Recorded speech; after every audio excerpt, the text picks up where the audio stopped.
we'll kick things off so that we can stay on time today. I am super honored to be hosting this panel today with three amazing speakers. I'm going to introduce our speakers and tell you a little bit about them, and we will get our stage talks going. I also want to let you know that our speakers are also in a very vulnerable place. This is the first time that maybe they've done this kind of stage talk or this setting. And so I would always love any questions and thoughts that you might have, and make the space vulnerable and open for them to be able to candidly share all their thoughts with us. Nouhaila Chelkhaoui, the founder and CEO at Scale Without Borders. Paula Calderon from the Windmill Microlending, and she's the National Director of Client Success. And Seema Lakhani, the Chief Product Officer at Wattpad, are joining us this morning to talk about how having a DEI strategy benefits everyone on the team, from product development to increasing more diversity of thought, to increasing innovation, to increasing revenue and increasing impact, and answering the question of how this plays out in a larger team and billion-dollar companies, either as working for some of these companies themselves or having helped people get into some of these roles and learning from their lived experiences. Nouhaila, I'm going to introduce you first because you will be our first panelist today, is the founder and CEO of Skills Without Borders, a one-stop shop for newcomers and immigrants in tech, and a talent partner for tech companies looking for brilliant, diverse tech talent. Nouhaila is an immigrant herself, having come to Canada from Morocco at the age of 17. She led an exciting career in tech and has since launched Scale Without Borders to help other fellow immigrants do the same. In 2021, Nouhaila was awarded the Bay Street Women of the Year 2021 award, alongside with other 36 women across Canada, who I think are also part of our larger group of speakers. Paula, originally from Colombia, has spent her career leading workforce development projects that support the economic integration of newcomers to Canada. In the past, she pioneered English as a second language programs, worked on paid internship programs, and oversaw various employment services and bridging programs supporting internationally trained professionals. She's also worked as a professor in the career development program at George Brown, and she is a former president and board of directors of the Canadian Colombian Professional Association, a volunteer-run professional immigrant network that supports the integration and professional development of Latin American professionals in the Canadian labor market. As a Colombian Canadian myself, I feel very connected to both of your immigrant stories. And Seema, last but not least, is Wattpad's Chief Product Officer. She leads their company's product strategy and team with a focus on building people-centric teams and responsible products. Seema has played a key role in growing Wattpad to over 94 million plus readers and writers worldwide.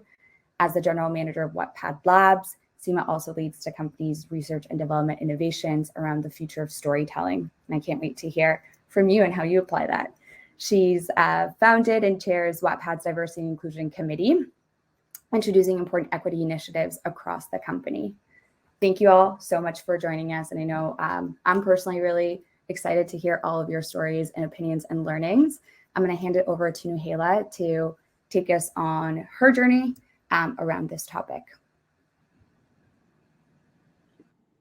Thank you so much, Juanita, for the awesome introductions. I'm definitely in great company here, and thank you for the attendees for attending.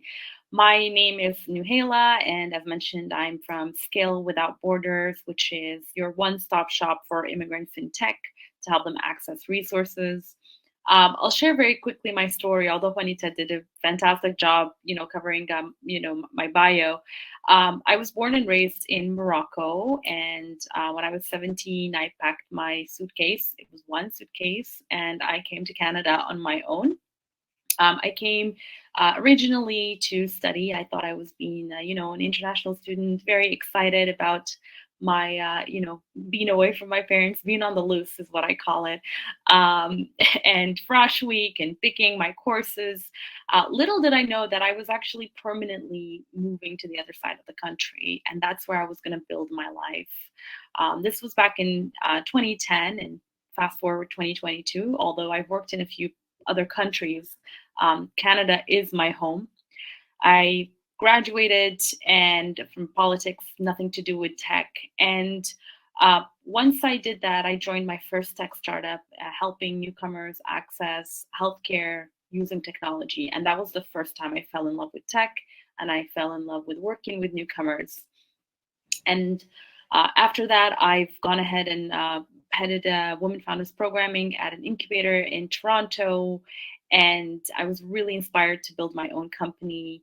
And a couple of years ago, I launched Scale Without Borders, which is which we're talking about right now.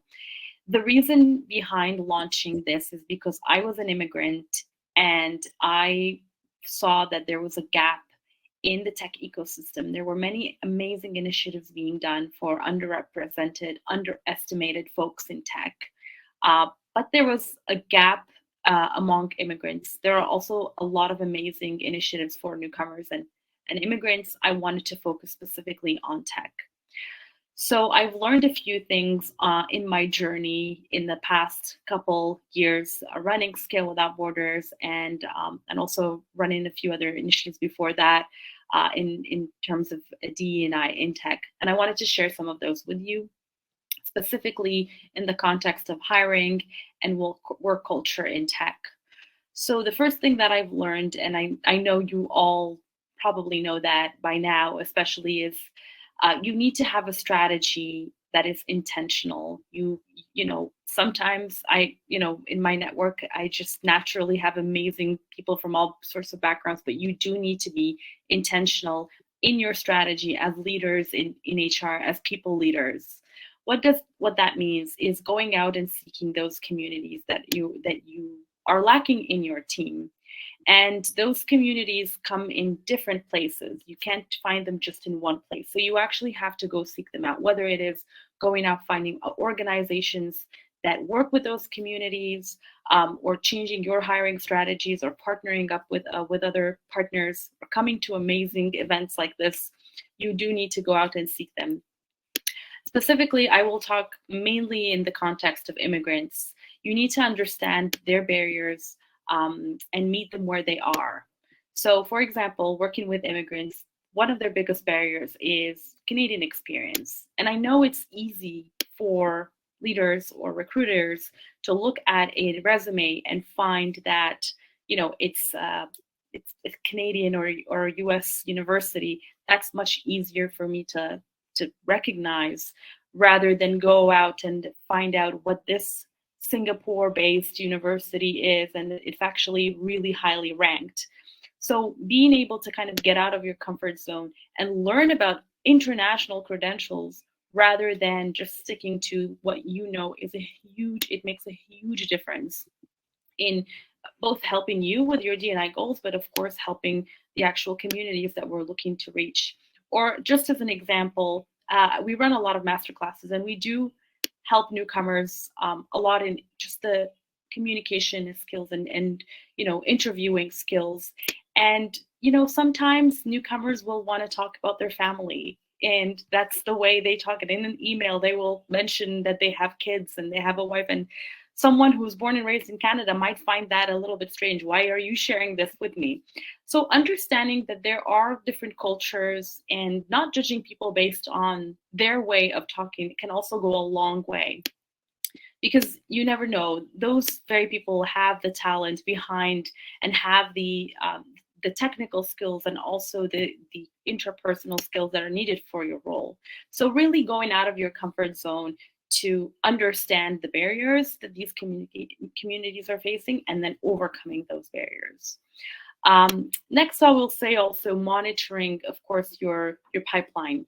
What when you break down what your pipeline is looking like when you're hiring, where are people falling off and why? Right? Are even people from different backgrounds applying? And based on what stage people are falling off in your pipeline in terms of diversity, that's how you know what barriers they are encountering in that process of getting hired, right? If it's a pipeline issue, then you know that maybe you're not even reaching those communities. If they get to the interview and that's where they fall off, well, maybe it's another issue. So really monitoring everything from the beginning of the pipeline to actual retention, and the actual work culture that you have, monitoring is going to be your new best friend.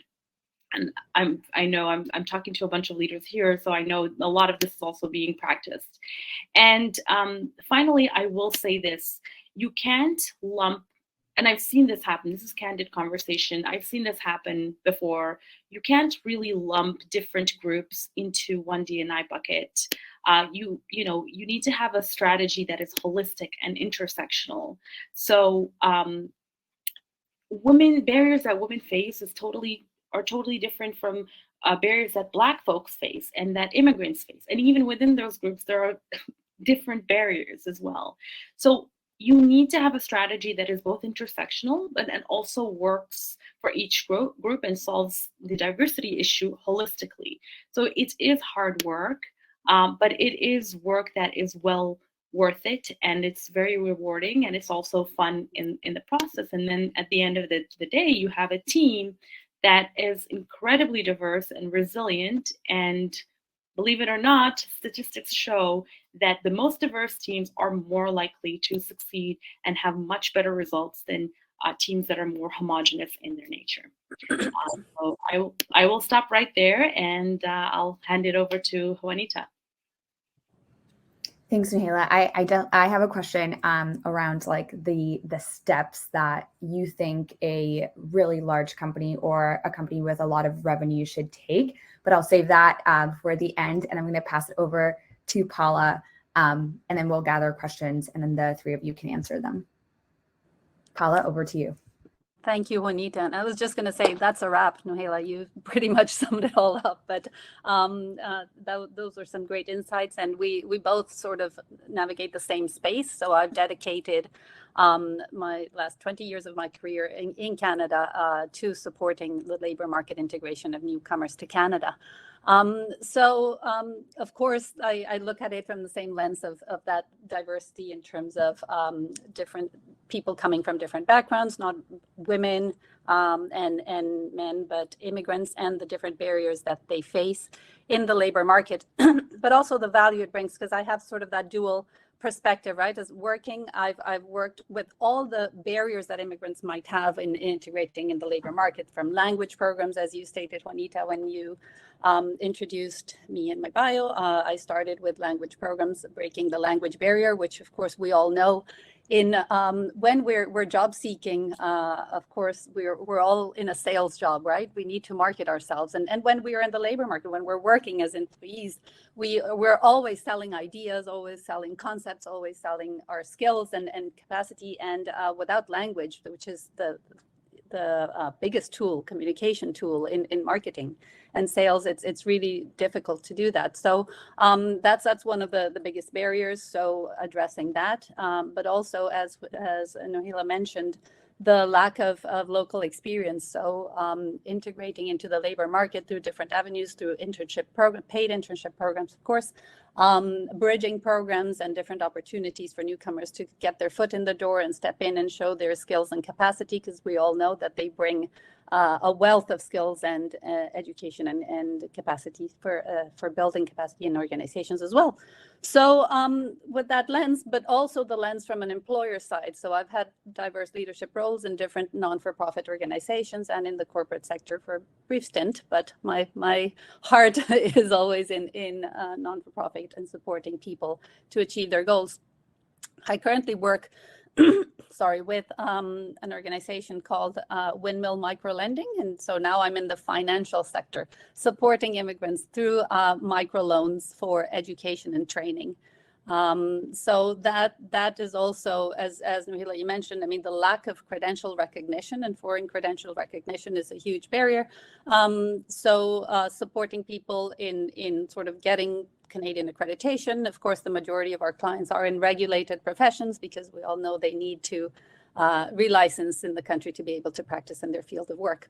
So all that to say, I mean, there are numerous barriers, and there's several ways that people need to break down barriers, and there's different work out there being done. So for me, it's more around meeting in the middle. There's work that newcomers and different people with different barriers have to do and undertake. And there is a lot of work from an employer side. So as an employer in an organization that is reflective of the population that it serves, as Windmill is, we have a diverse team, many immigrants like myself on the team, and we are meeting people in the middle. So there's a huge value to that. And it doesn't matter the size of the organization, to be honest. I think that intentionality that Nouhaila was talking about is the biggest piece, right? It's how are we doing things? What are we doing? How much do we know about our workforce? So you'd be surprised at how many small organizations I've seen that don't even survey their employees for diversity. And sometimes diversity is not that visible. Sometimes we really need to dig in deep and know and understand the people that we're working with and the people that are in our team, and also understand those gaps that we have.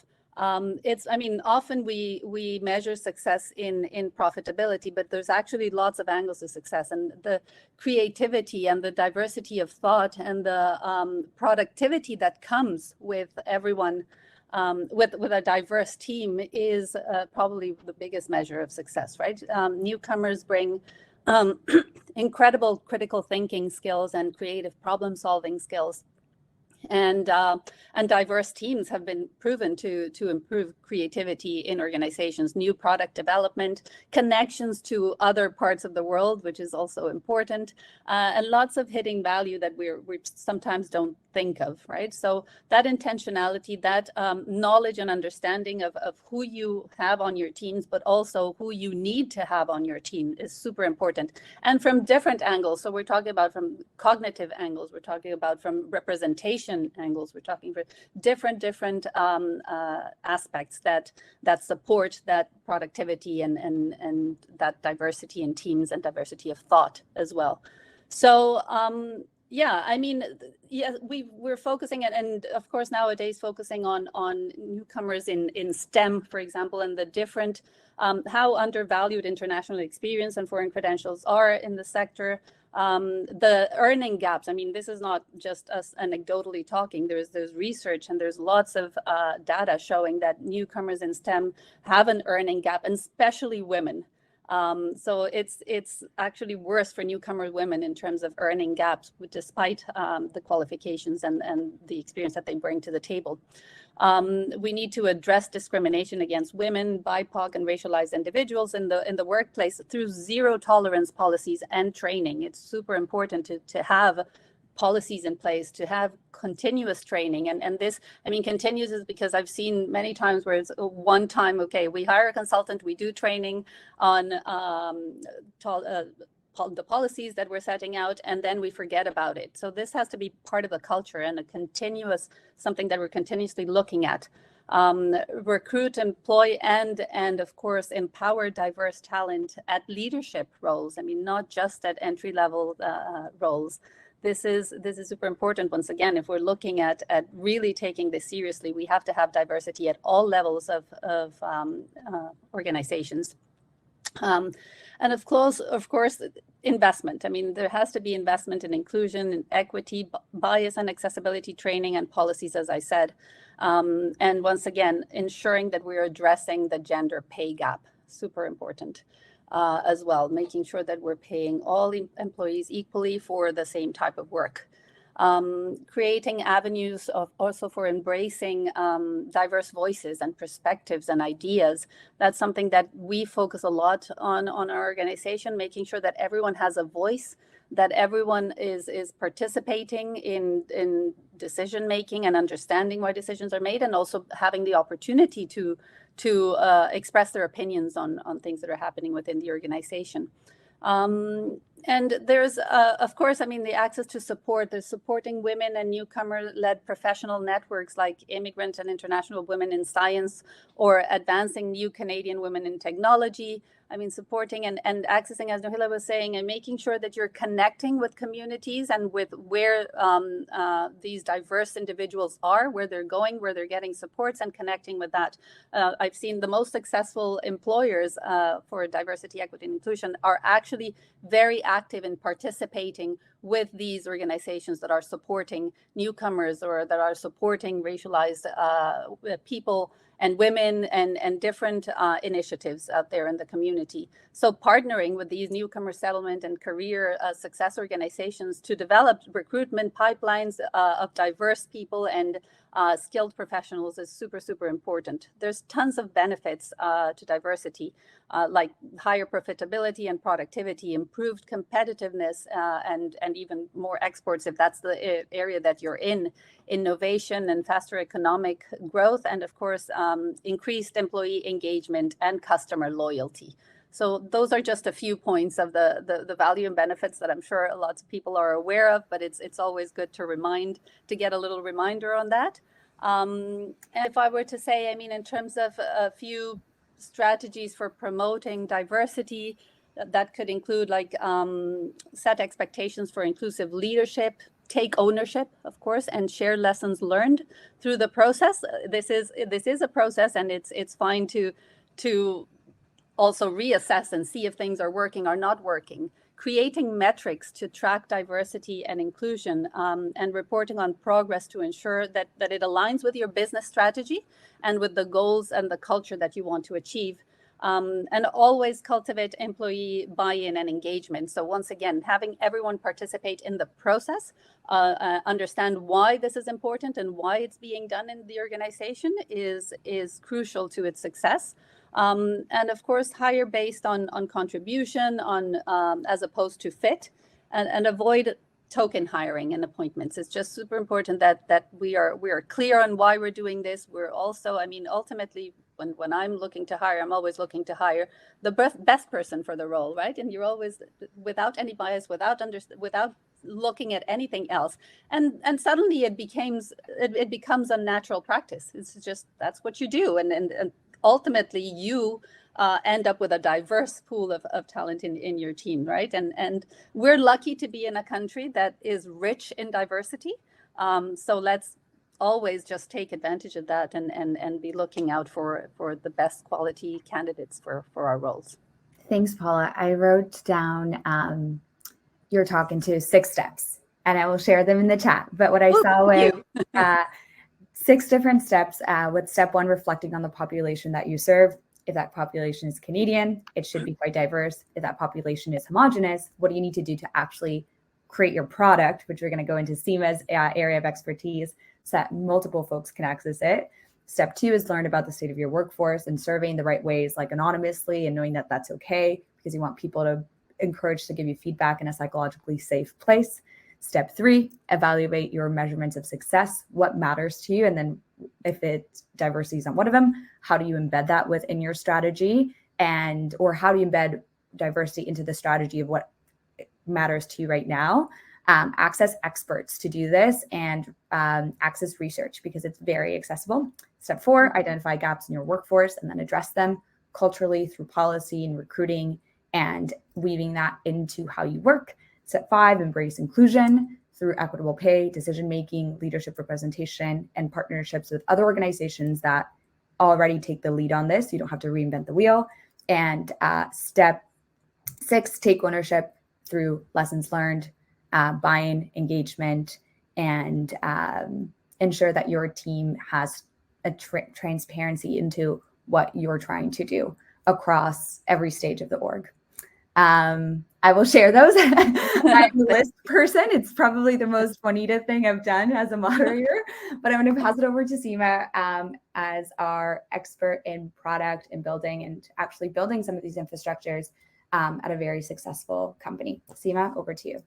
Awesome, thanks. And I really appreciate some of the insights from the previous speakers. So would love to connect further at some point. But I'll start by just talking about, I genuinely believe, and I thought this topic was so interesting when I saw it, I genuinely believe that to build a global, successful, and probably most importantly, sustainable business, you have to be caring about these kinds of things, about DEI, about anti-oppressive practices. because ultimately every business that exists is having some kind of impact on the world. It's providing some value, it's serving some kind of customer, some kind of user. And if we're not thinking about how that impact that product or company has on the world is impacting the people who use that product, and the nature of whether that company is either dismantling or upholding oppressive structures, we're kind of going to end up in a situation where that company can't sustain itself over the long term. And I think that's why we see some of the cycles we do with the sort of success and then ultimate dying out of a number of the companies that do exist and dominate in the world. But my belief set genuinely is that for a company or product to truly be successful, to serve its customers well, to add value, positive value to the world, it needs to be thinking about this at all levels, from its culture through to the decisions that the business makes in what it's doing and how it serves its audiences. And I think that's becoming more and more apparent. We're starting to see in the world we live in today that people are expecting this of the corporations that they support, that they frequent. And we actually ran a survey recently and found that 60% of Gen Z storytellers were saying that they were more likely to buy from brands that represent diverse and minority identities and experiences, even if they don't belong to those groups. We're seeing it more and more so in terms of the expectations that consumers and everyone has on the businesses they want to work for and want to work with. Which I think is really cool. And so obviously investing in DEI culture in terms of a company is the right thing to do. And I think that's in and of itself important, but it also is necessary from, I think, the perspective of having any hope of being a growing and lasting business. So a little bit about Wattpad and how we think about it in the context of our business. So Wattpad, we're a global entertainment company, leading social storytelling platform, reaching over 94 million people around the world, and it's storytelling. So people are sharing and reading everything from science fiction to romance to everything you could imagine in between. And I have a personal connection to this. I think storytelling is incredibly powerful. I think it's one of these beautiful things, whether it could be used for good or evil, but one of these beautiful things that connects us as humans and really allows us to feel more connected to kind of that human experience. And so I think it's an incredibly powerful thing that we do as a company. And one of the things that the premises upon which our company was built is the idea that storytelling should be open, accessible, and free to everyone. And that would ultimately be to the benefit of everyone and make the world somewhat better. And we've seen that from a traditional perspective, a lot of traditional models have a ton of gatekeepers who decide what stories and whose voices are going to get heard and be considered mainstream. And we can see that in a lot of popular media as well, in terms of what is considered normal. But by being a user-generated platform, we were acknowledging that we don't know what the right stories are, which the stories are that people want to hear, which stories are going to be resonant with people. And as a result, we saw some really interesting things emerge. So there's some fascinating categories we've seen that for me have also been like an amazing learning experience. Muslim love stories is a huge category on Wattpad, and I love it. LGBTQ stories in general. I remember doing a user interview, and I've heard this sort of in different ways many times, but a very specific user interview that stands out that I've done, where it was a young woman of color who said she reads across genres, she reads everything, romance, fantasy, literary fiction, but she always finds stories that have a protagonist where it's a person of color. And for her, it's important because she can suddenly, for the first time, feel herself represented in characters and stories, sometimes like, wild fantasy stories. It's all good, but the idea is that you can start to have relatability and you can see yourself in ways that you wouldn't have been able to, and especially for young people, especially for young women, I think that's an amazing thing, to be able to have those kinds of experiences and see yourself and so on. And so from a product decisions, business decision-making perspective, it was sort of these little decisions you make along the way that you don't necessarily even realize are going to have this kind of impact, but being thoughtful around the fact that we didn't use traditional genre categories when we were setting up the infrastructure of our product. We have kind of an open tagging system, which means it's not necessarily going to fall into the categories that people would have traditionally defined. Some of those show up and that's fine, but something like Muslim love stories would not have probably been a category, but because people were doing that and it became kind of its own interesting genre or subgenre, we started to see a lot of that emerge. So these little tiny decisions that feel kind of inconsequential in many ways can actually be really important to the impact your product is actually having. So I think that's one of the ones that I thought was super interesting. And of course, it's about like, I think all of this has been part of what's led us to be pretty differentiated in market and led to our success. Not specifically this one thing, but the idea of our approaching these problems in this way is part of what gives that organic growth. We've had huge growth and organic growth in our user base. And I fundamentally believe it's because of these little things that differentiate us from what else exists out there in market. There's another really interesting example that I'll point out around community. So one thing I think we can all acknowledge is that storytelling is a very vulnerable act. Stories are really personal. Putting your work out there, especially like written word, can be really scary. And so from really early on, we knew that we needed to make the community itself a really welcoming space for people, especially people from marginalized groups, because we know how putting your identity out there in the internet can sometimes impact you. And so, so we made a really intentional choice to make sure we were seeding a very positive community online. And this, again, early choices can have such a big impact later on as the company grows. So for us, we did this through an ambassador network. We have an ambassador network. These are super users who are really passionate about Wattpad, love reading and writing. And we worked really consciously with them to set up a lot of parameters of what it was to model good behavior in the community. And so that meant doing little things like a new person posts a story, having that first comment be positive and encouraging. It sets the tone in a way that means that it's much less likely for someone to come and troll somebody when you see that all the comments are positive, when you see that the behavior is positive. You're much more likely to mirror that behavior when you see it that way. So these are just, again, small choices that we made early on. It's very hard as you get bigger to try to implement these kinds of things later on, but setting the tone, I think, is such a big part of what's also enabled us to build this really positive and engaged community. We also have had, again, from very early on, really strong content and conduct policies. We are totally comfortable removing trolls, deplatforming. We've been doing it for a long time. We don't debate, we delete. And it's because of this kind of thing that I think we're very conscious of, like, we are going to make this a positive community. Without that, I do not think we could have achieved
Seema, I think we lost you. We can't hear you.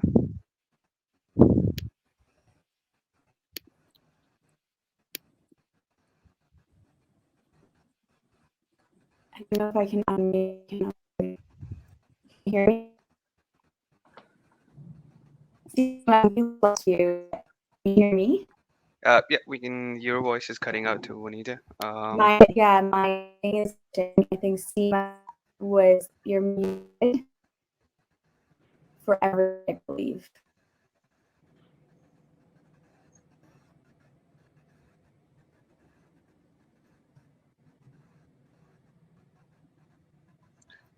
Can you unmute Seema? Yeah, can you log out, Seema, and come log back in? Refresh the page.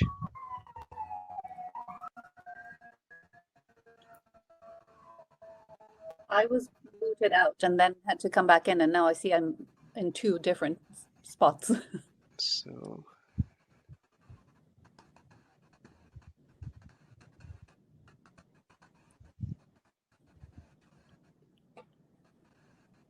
Juanita, do you want to leave and rejoin?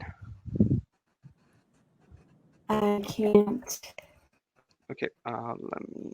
because I'm the host of the room.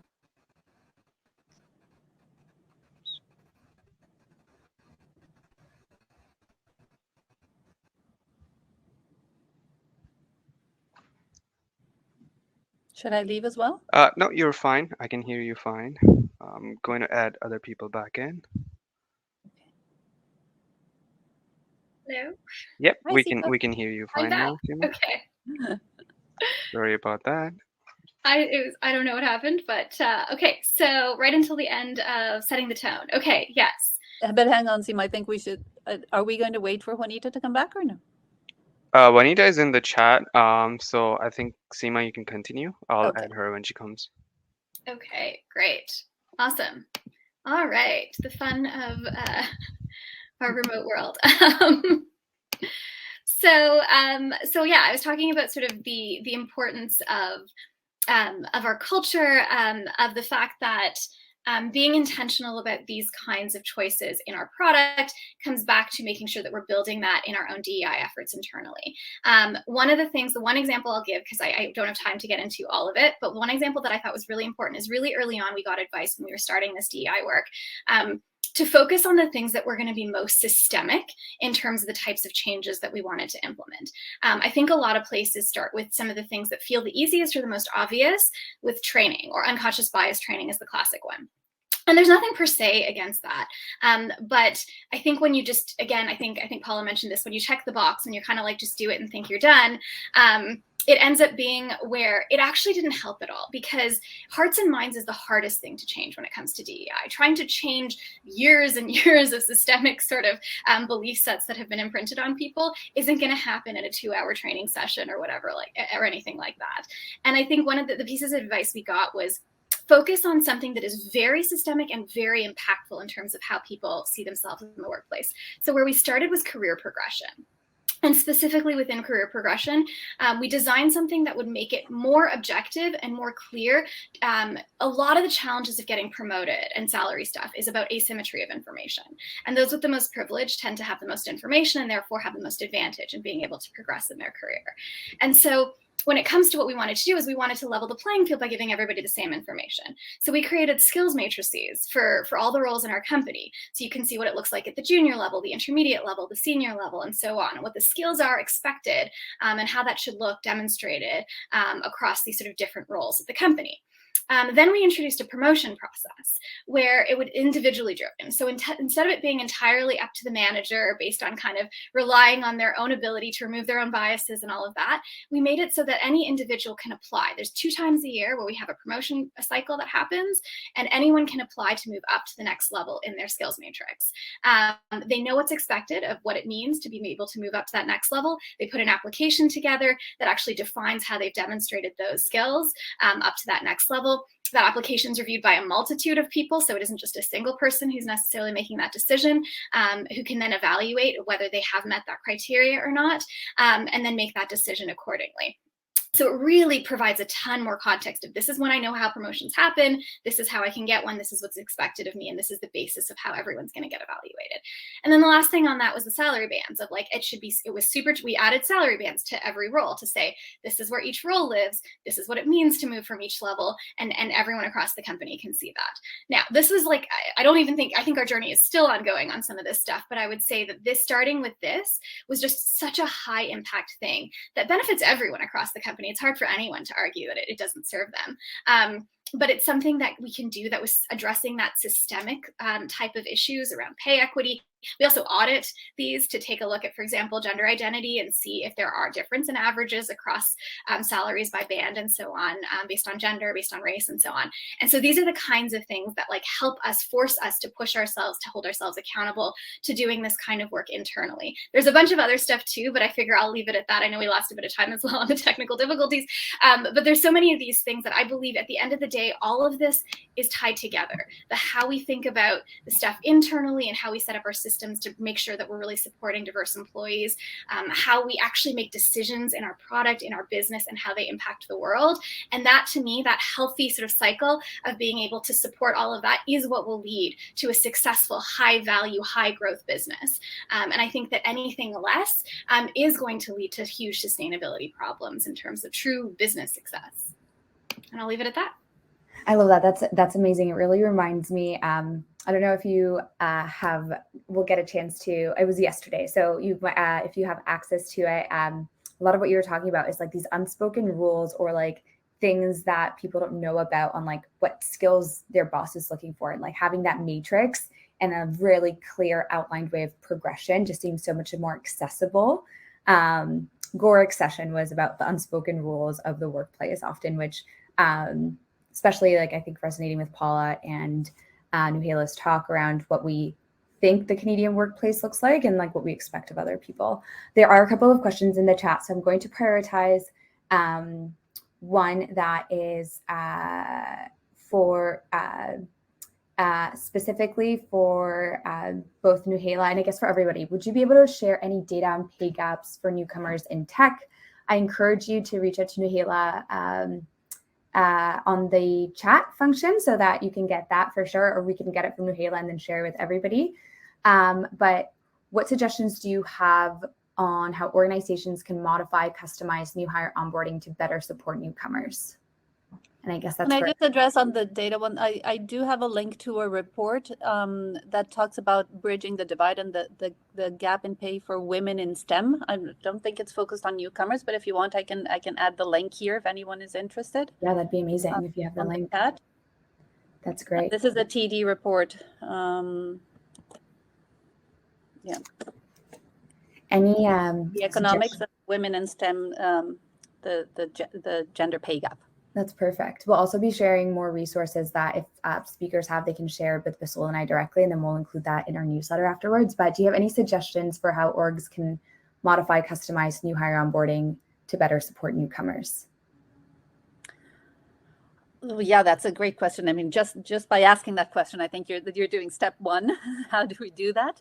I would always say with anything that you're doing in this sphere of either diversity, equity, and inclusion, or including newcomers in the workplace, always talk to the experts and get some guidance and support. As I said, there's many community organizations that are working with newcomers that can totally support any initiative you take. And if you really want to make, just like Seema was saying, if you really want to make systemic change, it should be something that looks at the whole system, not just at the hiring practices, but at how you are actually supporting newcomers within the organization. So if you're able to reach out to any of the organizations working with newcomers, they can, or any HR consulting groups that work with newcomers and help you build a system within your organization that includes hiring, but that goes beyond that into pay structure and into succession planning and professional development within the organization. That's how you really can make a difference within your organization. But yeah, breaking certain, I mean, definitely, I think quick things would be getting rid of certain biases, like looking for Canadian experience, or looking for names that you can recognize, or sometimes, I mean, those are the biases that people have that don't even know that they do, that they're doing these things, right? So it's hard to recognize, which is why I say it's better to be supported in the way that we're doing things. Yeah, we have about 3 minutes left before folks, we can extend it to, I know folks, if you have to jump off to networking, but wondering if you can describe your definition of unicorn culture is again, and Seema, maybe I'll start with you. Yeah, I mean, unicorn obviously is the term. You represent like $1 billion valuation. So to me, a unicorn culture is a culture that can sustain that type of value. And that is actually the kind of culture everyone wants to come to. You can attract the best talent, and is the kind of culture that builds really amazing businesses and products that actually warrant those kinds of values, that are actually contributing huge value to the world in that justification. So that would be my take on it. Nouhaila or Paula? Nouhaila, go ahead. Well, I don't have a take on unicorn culture other than what Seema already mentioned. I've actually never worked for a unicorn company. So I'll let Paula or Seema talk about that. I think I mean, there is a clear definition of it, as Seema said, but to me, I mean, anyone could be could have a unicorn culture. So to me, a unicorn is something unique, something special, something that everyone buys into and understands and is happy to participate in. A culture of engaged, happy employees, definitely. And that comes at different levels. I mean, as I said, the contribution, I think there was a question around how do junior level employees, how can more junior level employees talk to leaders about diversity, equity, inclusion? And I think that's the best way to drive unicorn culture, right? Is when people care and are engaged and in a positive way address these things, because there's also, I mean, this involves a lot of feeling and a lot of personal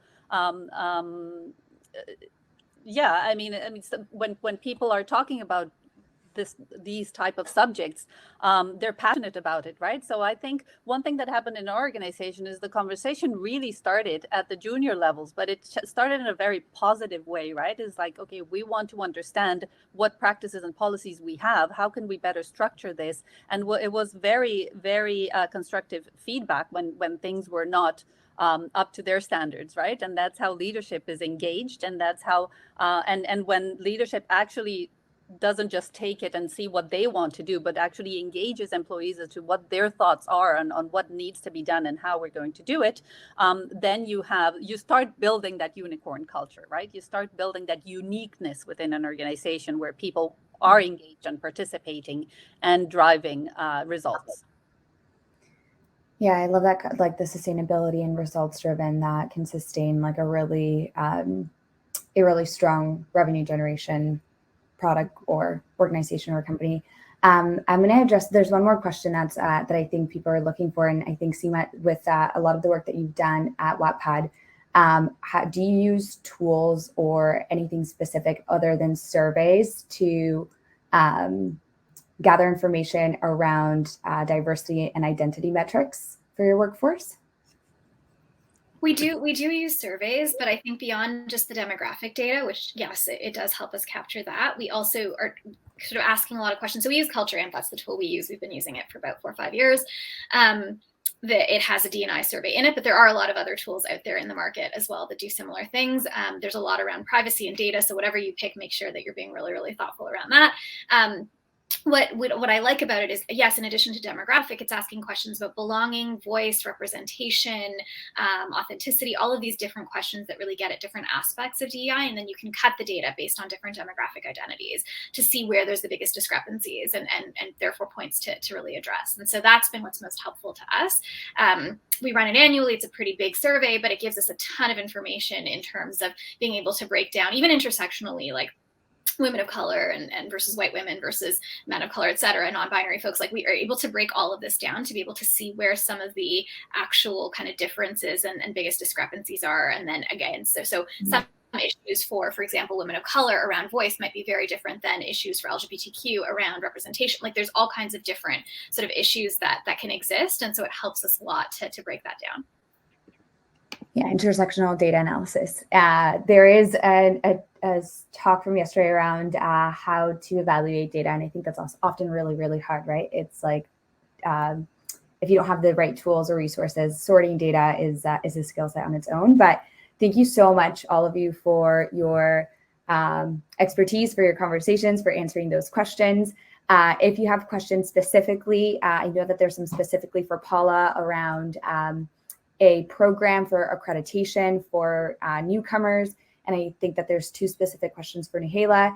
I would encourage you to reach out to them either via the chat in the rest of the sessions, or if they have to jump off via LinkedIn, Nouhaila and Paula and Seema, if you want to let folks know how you want them to connect with you. If you do, feel free to drop it in the chat, and we will close things off here so you have the chance to go network. And thank you so much for joining us this morning. Sure. Thank you very much. Thanks, all. Bye, folks. Thank you.